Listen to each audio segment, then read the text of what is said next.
วันนี้มาขายเครื่องอยู่วัดเที่ยวแม่นถ้าบางคันมันขายดีหรือฝนตกบ่ฝนตกค่อยบ่ฝนตกนะวันนี้ก็ได้ so we're gonna be selling at the Tillman Temple and this is Saturday วันเสาร์ตอนเช้า so let's do some setup มาจัดเครื่องนำกันเด้อ Selling outside can be quite challenging. You're at the mercy of the weather and it's a lot of work อยากหลายคันมาขายอยู่นอกก็ได้แล้วก็ต้องได้สู้กับฟ้ากับฝนจัดเครื่องแต่ว่าฝนตกเนาะสิท่านิดนึงก่อนเพราะว่าให้มันฝนเศร้าก่อนเบิ่งต่อไปมันจะเป็นยังไงฝนเครื่องยังบ่แล้วแล้วก็จัดก็ยังบ่แล้วพวกนี้มันสิซ่านิดนึงทั้งสองอัน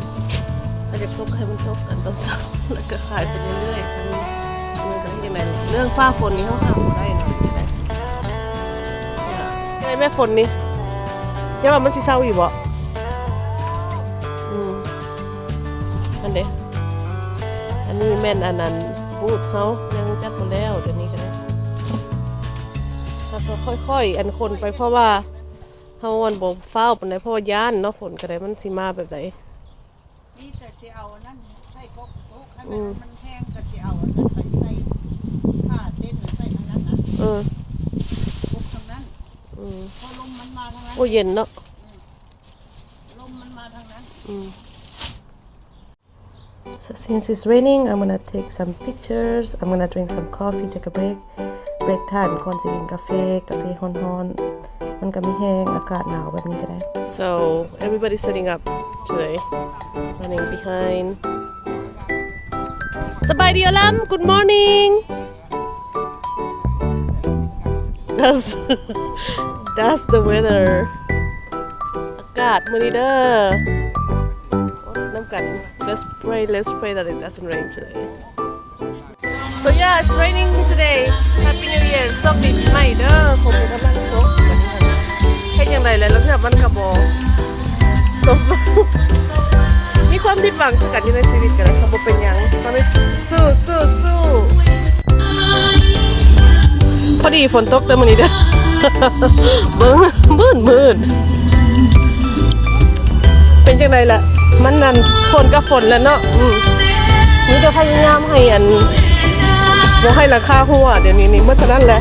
เป็นยังไงราคาพวกเจ้านี่หัวบ่ที่เนาะเอามีหูซะบ่เอามาอานามทอดขั้นได้เลยท่านกินข้าวนี่หิวข้าวแล้วเอามาจะข้าวเหนียวบางเล่าเอาน่ะเอาขั้นห่มซอสขั้นห่มป้าที่เธอจะมันเย็นค่อยก็ไปหาเสื้อก็พอเปียกแล้วถ่ายด้วยความคุ้มฟังที่กินเผือกก็ล่ำนี่แหละกินเผือกฮ้อนๆกินทอดตลาดเขาเนาะบ้าเรื่องตลาดที่หน้าเขาเริ่มอีกแล้วเริ่มแล้วเพราะว่าคนอยากไปแล้วพักเดินแล้วเขาให้จังเลยแล้วแม่ค้าก็มาขายที่แถวนี้แถวนี้กับฝนตกเมื่องานนี่ละเช้าละงานพักนี่ละไปที่ป่ามาขายนี่ร้อนเยอะมากเลยเกินนะออกมาขนมนี้นะแซ่บฮัลโหลวันนี้ก็แซ่บใส่เผือกที่กันเนี่ยบ่จะเป็นเพื่อนยูสิตุ้ยไปกินตัวนี้กันก็นั่นสิตุ้ยเพิ่งไปแล้วบางเงินก่อนนี่แม่บอกว่าอย่างนั้นเนาะไปหลอกเขาว่าฝนตกเช้าจังโมงฝนนี่นะมันจะยุดจังโมงจะเบิ่งอากาศแล้วบุรีเปิ้ลเนี่ยถ้าเบิ่งอากาศมันจะเช้าจังโมงนี่ What time is it gonna stop เช้า1 โมงมาบ่ายโมงวะบ่ายโมงยังกันบ่ายโมงแล้วมันหยุด7 โมงมันมาอีกเด้ชีวิตก็มีความผิดหวังเนาะว่ามันมือตอนนี้มันมือพอมา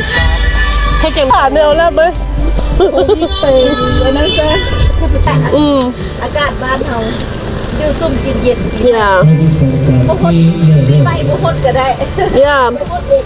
มาแล้วเด้ออย่าสุย่านฝนก็ได้ขั้นห่มก็มีอยู่มาแล้วเด้อเอ้ยเขาพวกเจ้าบ่มาพวกข่อยก็แจ้งเลยนี่นะอันนั้นบ่อนเต้นรำกันมันก็มีอันแท่นให้อยู่ อันนั้นก็ใส่เกลือบูดมายันขี้ต้มก็ได้ เดี๋ยวกินต้มมีทงไข่ทงหน้าคือบ้าน เนาะอันนี้ให้เงินชิคเก้นเชียดค่ะว่าขี้ไก่เขาขี้ไก่ตัวนี้เจ้าสิเห็นอย่างบันนี้บาร์บีคิวอาหารแซ่บอยู่ทางแถวดีเด้อเป็นไผ่อยากมาหัน หน้ากับงา ในค่างาม คนตาตามทีซะ พันใส่คนตาเรียบร้อยให้ไผ่ตาหวานอีก เราไปคาดตาหวานตาแล้วมันทุกหน้ามีอารมณ์กินนะนี่ บ่ให้อารมณ์เสียเด้อมันคนเด้อต้องได้ซื้อ โอ้ย ฮะ ให้ขายเท่ากับยายกันกิน กะสิแม่ค่าซื้อแม่ค่านี่เลยจังเลยนะ นี่ขนมครกนี่แล้วเด้อมาเด้อนี่เป็นตาแซ่บบ่ซุมเจ้ามาเด้อ ใครมาแข่งฝนนี่เรามาถ่าย มาโลดพากันมาเด้อมันบักเพือกกับหัวบักใหญ่ ป้าติโทง่ายกันมือค่อยก่อนง่ายกันหัวค่อยอินนี่ จะแม่นกว่ารวยนึงก็ว่า$30 $40 โอ้แม่นเหรอ แพงนะเลยตูดเขาจะพุ่นตอนนั้นพุ่นเบิ้งพุ่นของเฮาหันเด้อจะไปหาซอกทางเข้าเลยถ่ายให้เบิ่งอีกก่อนเนาะเขาสิสละแค่คนให้เบิ่งดอกHello Happy New Year's This is the last New Year's and it's raining Hello นี่เด้อ Hello Kitty มันจะมีว้าวอันนี้ช็อตปะนี่ still little Oh that's very unique I make it We never seen มีท่ออีกมีท่อช็อตป้าดิท่อ I probably could pack some in your shop and I make a lot โอ้ Just keep it right there ต้องได้ย่างเลาะมันมื้อนี้หันมันแบบบางอันมันบ่ฮ้อนแดดก็เลาะอันสบายHello how are you เขาเมาอยู่วะ ข้าวเมาคอยเอามาแต่ส่งถุงให้แม่พ่อ น้องก็ว่าอยู่หาด อยู่ห้านหันไปเอาแล้วจะมันสิมัดอีกอะไรจังไดก็ได้ ดาวจะลงไปเดือนหนา เดือนหน้าคุณวะ บอกไปที่ซื้อเดือนแล้ว โอ้เดี๋ยวมันเอาบัตรสีหาก็ยังมีก็ต้องหาแล้ว อย่า ป้าก็ไปจะใกล้คุณวะ พุ่นของใครอยู่พุ่น ป้าอยู่ไกลเนาะ ไม่ได้ไก่ดอกพ่อมันกะเลาะ โอ้ชาวบ้านเป็นการกันว่าก ลางให้ใครบ่เปียกซะ เอาใจบุญละบุญ อย่านี่ได้ค่อยกับมีซอกได้เพราะว่าย่างอยู่กับมีผู้กลางคัดห่มให้อีกบ่ให้เปียก มันสบาย จะสิไปโอไฮโอวะ คอยไปแอลแบมาแล้วก็แอลเทนเนสซีเขาไปลูเยีย โอ้เทนเนสซีมื้อใดอ่ะนูเยียร์หัน เมมเฟสออน24 เมย์เดือนเมย์คุณวะโอ้ ไปเลยคนหลาย ถ้าที่แบบยังเดือนสี่ยังหมดแล้วยังเดือนห้าต่ออีก เดือนหน้าเขาก็ยวนเซ็กนอร์ด้วยนะ เมื่อไรเซกันโดนชุดนี้มื้อนี้ แต่ว่าสักโตเขาเป็น ย่าก็เพิ่นก็เห็นมื้อนี้คือกันอันนี้ โอ้คนแห่เนาะ เพิ่นว่าสิแห่มื้อนี้หาจักสิแห่บ่แห่คือเก่าบ่ ตัวมันเศร้าเลย ย่าอ๋อจังโมงก็เป็นสิ12โมง 12 โมง โอ้ยคันเสร็จ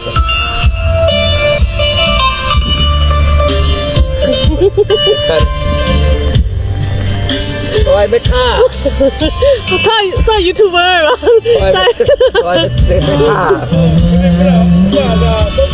ซอยไม่ซ่า right จะเลยมา over there you have to drop me off over there มาส่งอยู่ตอนนั้น ไปส่งนี่ เพันมาส่งยันทะเปียกโอเคเสียไว้ให้ดอกนะขมาหัน โอเค โอเค thank you พันได้คอนพูดมาส่งกันยันเปียกกันนะอูเบอร์คันห้องตัวนี้โอเคแม่จะได้ไข่เด้เจอเปล่าไผ่ก็แม่แพ้ ชียลเจ้าเอิญเลยเด้อนี่เด้อแล้วบอกว่าเจ้าซีบอกอย่างก็ไม่แพ้หัน ห่วยมาได้ท่าอยู่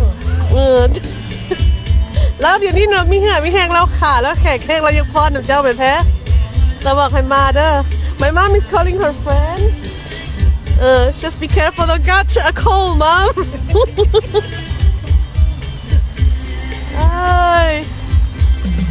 บ่มีอย่างเห็นแล้วกับแล้วกับพากันกินเอาวะของเจ้าอ่ะ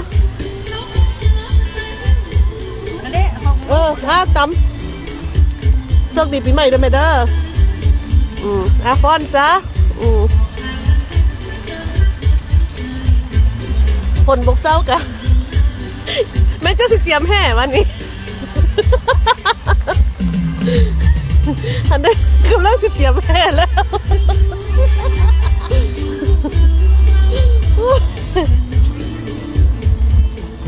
เป็นจังไดน้องขึ้นฮอดจากกาเมนโต้กับพ่อแห้งเนาะ นี่รถป๊อกจะเลี้ยวกับบันนั่นเนาะแต่ฝนตกหลาย ฝนตกหลาย หัวจักแก้วเฮ็ดก็เลยช้อนเพราะว่าพันหมักได้มีแต่เพ นี่หันไข่อยู่น้ำหมาเมื่อนี้หันแปลว่าหัววันนี้ หัวเพราะว่าปอยาไข่เด้ หัวไข่หมามันเครียดมันนอนแล้วเดี๋ยวนี้มันไปเรียนเป็นโฮมแลบ5 ปีเด้แฮปปี้หรือว่าได้มาคืนกันเลย แฮปปี้แล้วได้หมาคืนแล้วพอลุงกะ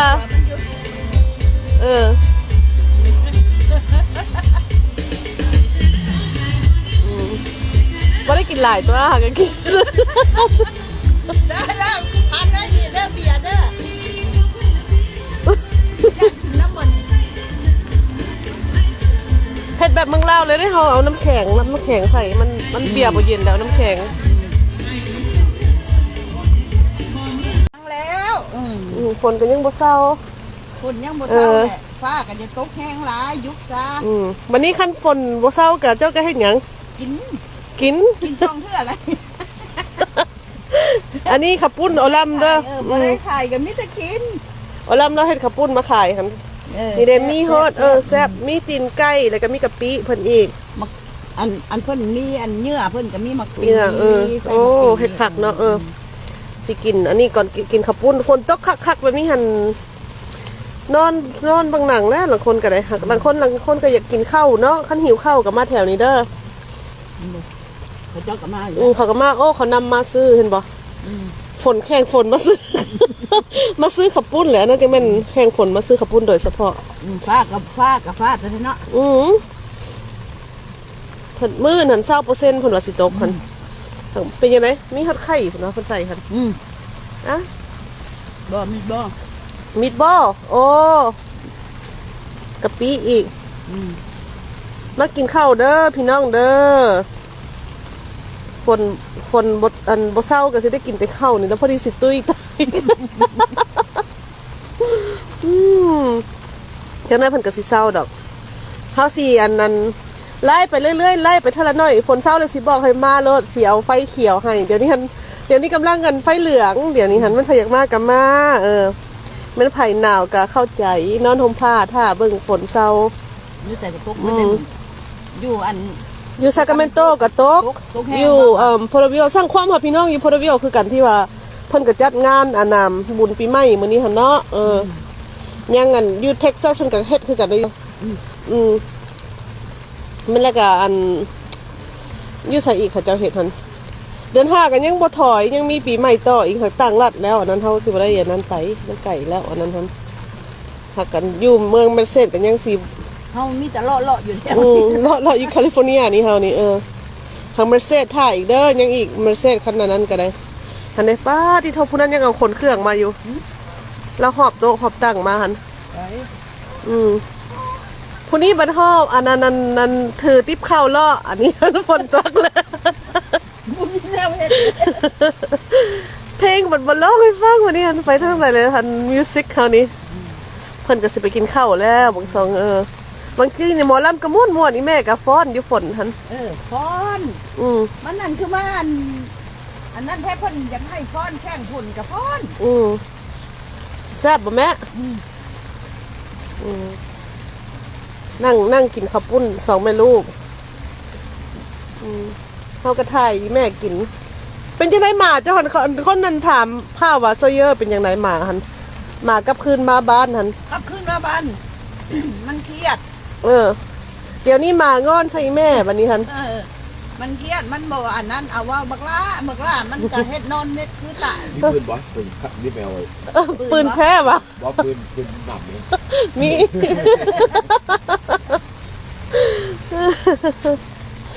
มาหันกำลังงอนใส่อีแม่อยู่เดี๋ยวนี้หันเพราะว่ามันนั่นมันคือว่าอีแม่หัน abandon มัน5 ปีแล้วหันแต่แท้เพิ่นนั่นบ่ฮู้จักมันบ่เข้าใจว่ามันเสียเนาะมันนั่นออกไปแล้วเขาก็รักมันบ่เฮาก็บ่ฮู้เลยมันปากบ่เป็นถามมันก็บ่บอก แต่ว่าเดี๋ยวนี้หัน กินไก่ให้หมดเครื่องโตต้มไก่ให้กินมันเนาะสาว เบิ่งพันแม่มันกินแล้วก็ กินแล้วก็เพิ่นก็ไปย่างเลาะเบิ่งหั่นเบิ่งนี่เฮือนน่ะสาวบัดแม่ไปเฮ็ดนอนเขาล้อคือตายบักล่าก็บ่เบิ่งเฮาแหละ So Sawyer is upset at my mom thinking that she abandoned him. He doesn't realize or understand that he went missing because someone stole him. I don't know what happened, but he's fine. มันก็โอเคอยู่แต่ว่ายังเจ็บยังปวดหลายอยู่มาก็ได้เพราะว่ามันถูกกัดเขาจะว่าลังเทื่อกับแม่นโตรักกุนหันนั่น attack มันหันทางเขาก็บอกหูจักแน่เพราะว่าถามมันก็บ่บอกคือเก่า he can't talk he can't tell us anything คันสิพาไปเทอราปีกับมันก็หมาเนาะอันนี้หันมีแต่สิให้แต่ความฮักอะไรแม่เจ้าหันให้ความฮักให้มันแล้วก็ให้มันเข้าใจว่าเขาบ่ได้สั่งมันแล้วก็ฮักมันหั่นล่ะเพราะว่า Sawyer is depressed right now มันเหงาได้เห็นไหมคือคนนี่แหละอีแม่ก็ให้คือเป็นตัวเองมันมาก็คือคนนี่แหละว่ามาตัวนี้มันใจน้อยมันเสียใจนี่เลยจัดเครื่องไปครึ่งนึงแล้วหักบ่ได้เอาออกหมดเด้อยุกหยาสบายดีแม่เอามาอันนั้นเขาถ่ายแต่ไม่ได้ทางข้างวันนี้สิถ่ายทางหน้าเอาคนมากินจนมันสิเย็นแล้วบ่แซ่บโอเคอะสิจังได๋จังสิรีพอร์ตมาใหม่เด้อสิรายงานมาใหม่เดี๋ยวนี้หันในปัจจุบันนี่ฝนกำลังตกอยู่โอเค see you